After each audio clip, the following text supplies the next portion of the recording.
So now that we're done with the map, with the landmass here on the left and the contours here in in center view or the main element, we're now going to add two important elements that are required in any map. The first being the north indicator or the north arrow, which orients your map with respect to the north orientation. And second, the scale bar, which is used as a reference for the distance or area of that said map. So first is we're going to add the north arrow. So in Surfer 11, it's going to be, in the toolbar, you'll find this symbol icon. You click on it, and the cursor will change into a crosshair, and you will actually put or click on any area of the map or in the workspace to indicate where you want to put your symbol. In this case, I want it to be here in the top right corner. And click. Now, if I zoom in, it shows a cross on the top right. And as you can see in the Object Manager, there's a new layer that indicates the symbol. Now we click on this, and in the Property Manager, it's going to give you a lot of options here for the symbol set, the size, and the color and the line opacity, the fill color and line opacity. In the symbol option, we just click on here, and we can actually select the north arrow. There you go. So you can use any of these symbols here. This would be indicative of that your map is oriented with respect to north. And I'm going to use this. And now it changes. So from the cross, now it becomes a N and with an arrow pointing north. And we can resize this here. The reason I like using this N or this icon is because it has a thinner profile and it won't really obscure anything in the map. Alternatively, you can actually put your north icon on any areas of the map or in the landmass that doesn't have any of the data or the contours, just to make it a little bit neater, a little bit cleaner. Okay? How we add the scale bar. So we go back here in the Object Manager and we right click, add, and select add option, and we select the scale bar. There. So the scale bar doesn't give you the exact units in the exact distance in units, but in the coordinate system here. So it's the point 001 and the point 002 are not distances in terms of meters or kilometers, but are distances in terms of the decimal degrees or the coordinates themselves. So now, how do we change this? So I uploaded a file in our virtual classroom with the title Scale Conversion. So this scale conversion X file or spreadsheet was provided by Surfer, by Golden Software, to actually help us or help the users to convert the said coordinates here or the said scale here into the uh, appropriate measures of unit. So here. Okay, so first is basically we just follow the instructions. So enter the y min and y max of the map and the distance in desired units of each cycle in the green cells. So we first look for the y min and the y max. So these are the coordinates belonging to the y axis. So we select, and it selects the left axis, and we go to info, or here we go.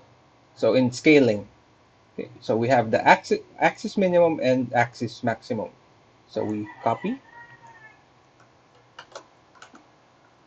and paste the y minimum, and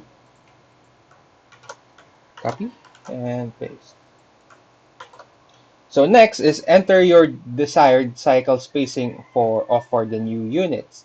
So the cycle spacing is the distance from 0. So let's say we want it to be in every 5 meters. So we put the distance of one cycle here as 5. Then uh,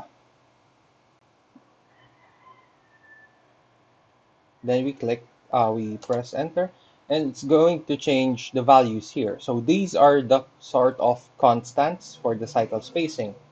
So now that we have the values here, we can actually just choose whether we follow the imperial system or the metrics, or the metric and the nautical miles, which is a nautical imperial unit of measurement. Now, next is we're going back to the map and clicking on the scale bar. And we go to the project manager here, and we select we input the values that we put that are shown in the Excel file. So open this back again. So copy the cycle spacing values from the table below, and then in Surfer, select scale bar on the general tab, paste the cycle spacing field, paste it into the cycle spacing field. So we have the cycle spacing here and the cycle spacing here in Surfer. So we want it in meters, so we just click, copy, go back here, and paste. Okay. So next is in the label increment field, enter the distance of one cycle value. So we have the distance of one cycle here, or also known as the label increment. So we have it at 5. We go back to Surfer, and we just remove, just delete it and put 5 and enter. So now we have a scale that's in meters.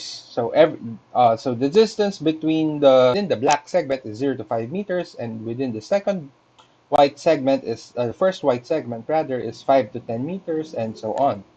So now we need to add the unit, because if we just leave it at that, it's just going to show you 5, 10, or 15, and 20.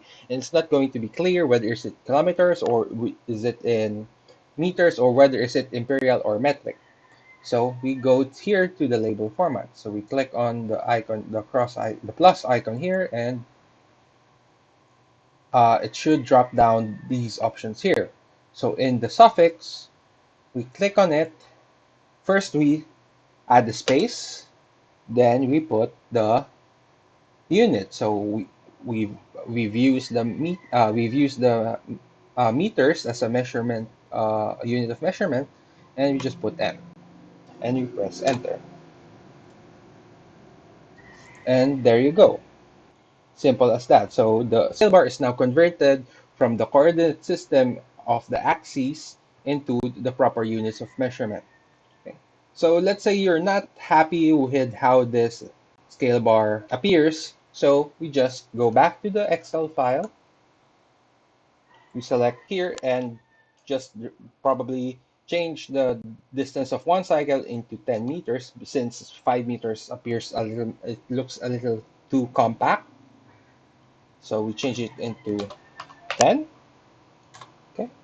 And the new values are set. We just copy this. We paste it here.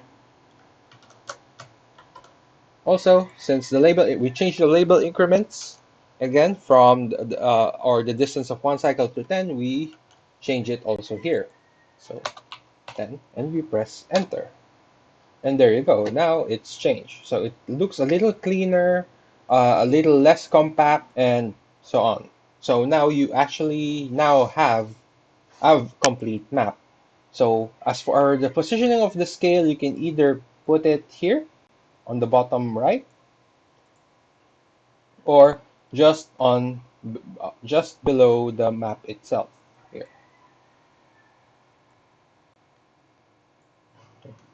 Personally, I like putting my scale somewhere around here and maybe adding uh, here. So one it so and we slightly change the opacity. So it's not going to obscure too much of the data point or the map or the appearance of your map. Okay, so whichever works best for you. So you can have it here or there. So that's it.